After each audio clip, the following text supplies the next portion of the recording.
Hello students, welcome to my channel tech science. My name is sir Zeeshan. आज physics first year के chapter number 3 के lecture 4 में जो पहला टॉपिक है वो है न्यूटन सेकंड लॉ और मोमेंटम के दरमियान क्या रिलेशन है। एक फिगर से इस टॉपिक को स्टार्ट करते हैं। हमारे पास ये एक ऑब्जेक्ट है जिसका मास है m। वो जा रहा है इनिशियल वेलोसिटी vi के साथ और ये मेरे घर के बाहर वाली सड़क है। इसके ऊपर स्पीड ब्रेकर और खड्डों के अलावा कुछ नहीं है। तो जब ये स्पीड ब्रेकर से पास होगा ऑब्जेक्ट, तो ये ऑब्जेक्ट पर स्पीड ब्रेकर फोर्स डालेगा। तो as a result of force हमारे पास इसकी वेलोसिटी चेंज होकर स्टूडेंट्स भी एफ हो जाएगी। इसका वेलोसिटी क्या हुआ? चेंज हुआ। अच्छा, जब वेलोसिटी चेंज हुआ और ऑब्जेक्ट मूव कर रहा था तो उसको मूव करते हुए कुछ टाइम तो रिक्वायर्ड हुआ होगा। टाइम रिक्वायर्ड हुआ होगा ना। तो जब टाइम के लिहाज से वेलोसिटी चेंज हुआ तो मेरे क्या लिए एक्सेलरेशन होता है। Acceleration is equal to rate of change of velocity. Velocity time के लिहाज से चेंज हो रहा है। आगे चलते हैं। अब एक्सेलरेशन है और ये हमारे पास फोर्स है। एक्सेलरेशन किस वजह से पैदा हुआ था? फोर्स की वजह से पैदा हुआ था। फोर्स का हमारे पास फार्मूला होता है F इक्वल टू एम में। यहाँ से अगर हम A को एक्सट्रैक्ट करें तो A is equal to F by m. Equation number 1, equation number 2, comparison of 1 and 2। हमने इन दोनों इक्वेशन का कंपैरिजन करना है। Comparison of 1 and equation number 2। अब 1 में हमारे पास F बाय m इक्वल हो जाना है किस चीज़ के? V f minus v i divided by t के। स्टूडेंट्स देखें, दोनों एक्सेलरेशन थे, हमने इन दोनों साइड्स को क्या कर लिया? यहाँ पर इक्वल कर लिया। क्रॉस मल्टीप्लाई करेंगे, ये इससे मल्टीप्लाई हो जाएगा और ये वाला इससे मल्टीप्लाई हो जाएगा। So f cross t is equal to m v f minus m v आई।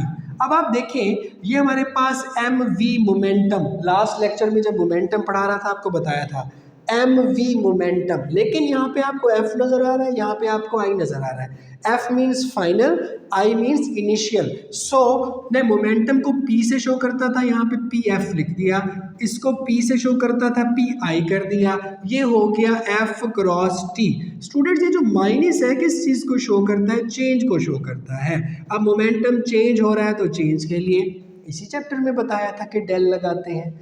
तो del p is equal to f cross t. F किस चीज के इक्वल हो जाएगा? Del p. टी उधर मल्टीप्लाई हो रहा था, इधर क्या हो गया स्टूडेंट्स? डिवाइड हो गया।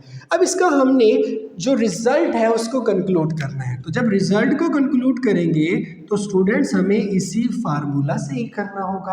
अब ये क्या है? टाइम के लिए आपकी बुक में जो वर्ड यूज किया गया है वो किया गया रेट का। चले, ये डेल में कह रहा हूँ चेंज होता है। पी क्या है? मोमेंटम है। ये इक्वालिटी है, ये फोर्स है। तो रेट ऑफ, फिर क्या था? चेंज ऑफ, अच्छा जी, फिर क्या था? मोमेंटम। अच्छा, उसके बाद क्या था? इज इक्वल किस चीज के था? To force. तो जब rate of change of momentum है वो किस चीज के इक्वल हो? फोर्स के इक्वल हो। फोर्स न्यूटन सेकंड लॉ से रिलेटेड थी और मोमेंटम, इन दोनों का रिलेशन हमने इक्वेट करना था कि फोर्स का और मोमेंटम का क्या रिलेशन है। तो rate of change of momentum is equal to applied force. आप इस लेक्चर को नोट कर लें, फिर नेक्स्ट टॉपिक पे चलते हैं।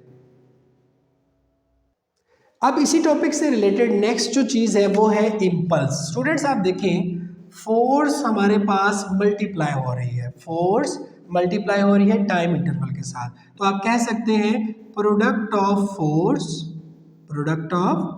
Force and very short interval of time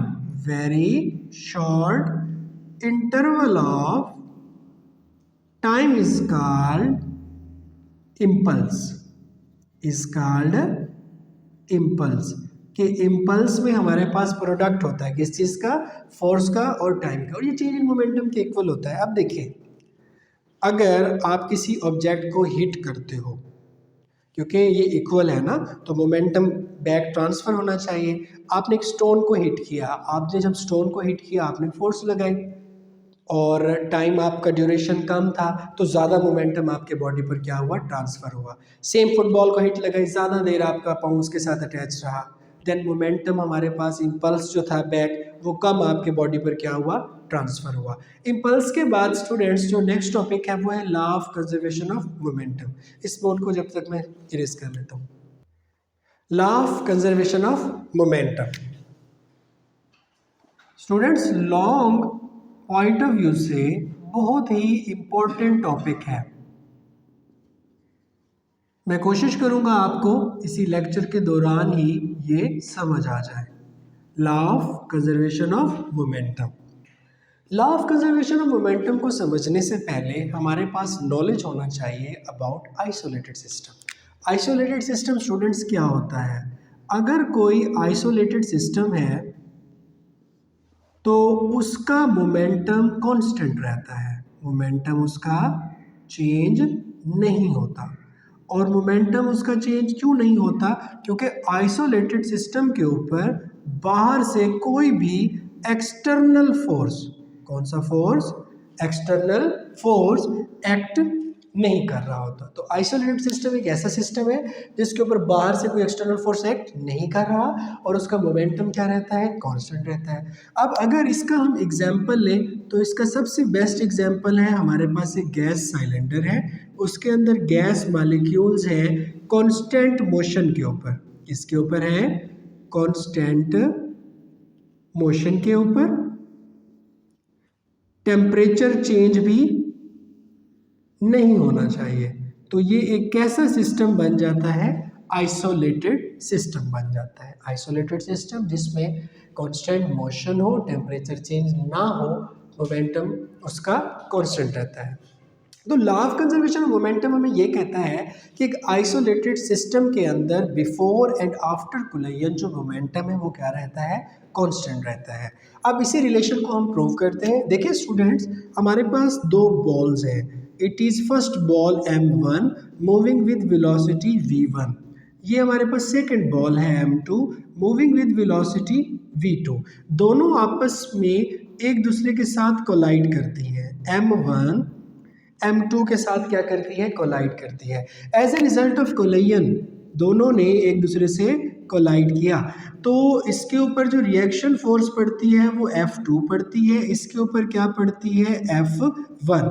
action and reaction are equal but opposite, तो मैंने इसको F1 प्राइम कर दिया, इसको मैंने F2 ही रखा। स्टूडेंट्स देखिए, ये जब बॉल टकराएंगे तो टकराने के बाद रिपेल करेगी और फिर सेम उसी स्पीड से मूव करना शुरू कर देंगे, क्योंकि सिस्टम क्या है? आइसोलेटेड है। और आइसोलेटेड सिस्टम में मोमेंटम क्या रहता है? कांस्टेंट रहता है, तो स्पीड का चेंज इसमें नहीं होगा।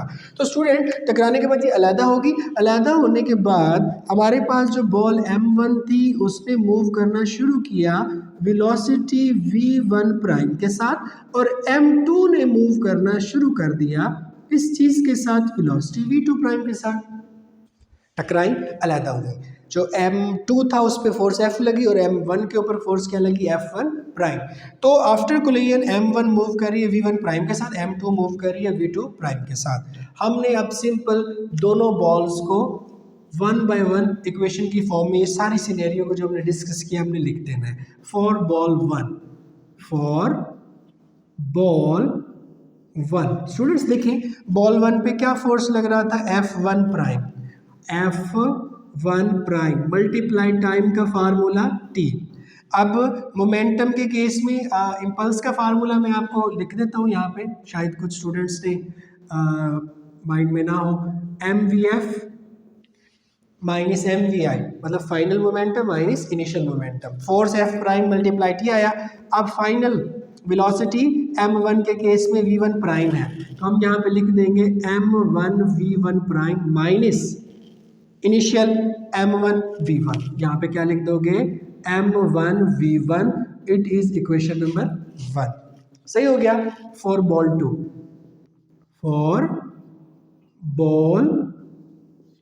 अब बॉल 2 के केस में जो फोर्स है वो F2 है। अच्छा, अगर स्टूडेंट्स हम F2 वाला इसके अंदर रिलेशन डालते ही नहीं है, हम इसको F2 की बजाय F1 ही ले लेते हैं, तो यहाँ पर भी हम इसको F1 ही कर लेते हैं फॉर मतलब सिंप्लिसिटी। वैसे थे तो इक्वल ही, बाद में कैंसिल हो जाते हैं, मैंने 1 ही लिख दिया इसको भी। तो F1 multiply T, then M2V2 prime, M2V2 prime minus M2V2, M2V2 कैसे?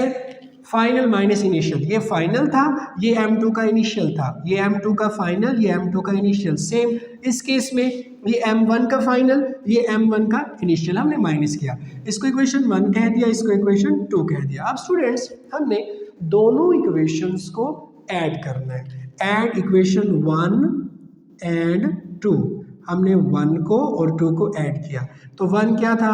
F1 prime multiply T plus F1 multiply T is equal to, students ये क्या आ जाएगा?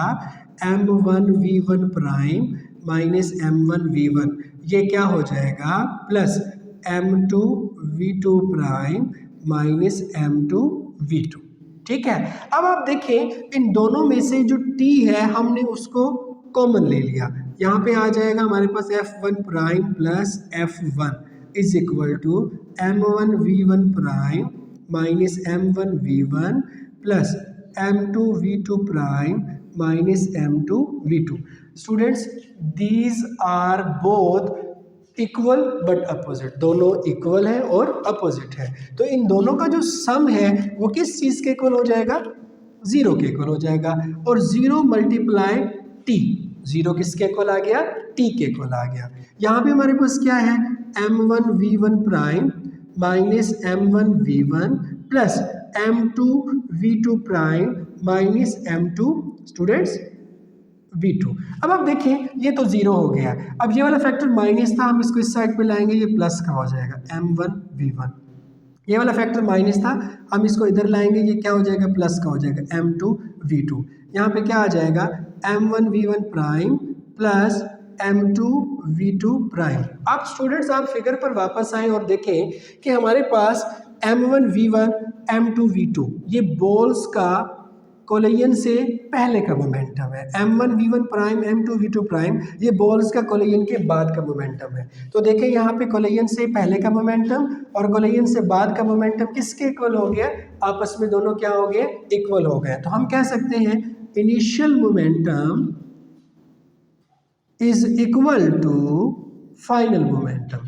इनिशियल मोमेंटम और जो फाइनल मोमेंटम है दोनों क्या हो गए हैं स्टूडेंट्स? बराबर हो गए, क्योंकि ये सिस्टम कैसा था?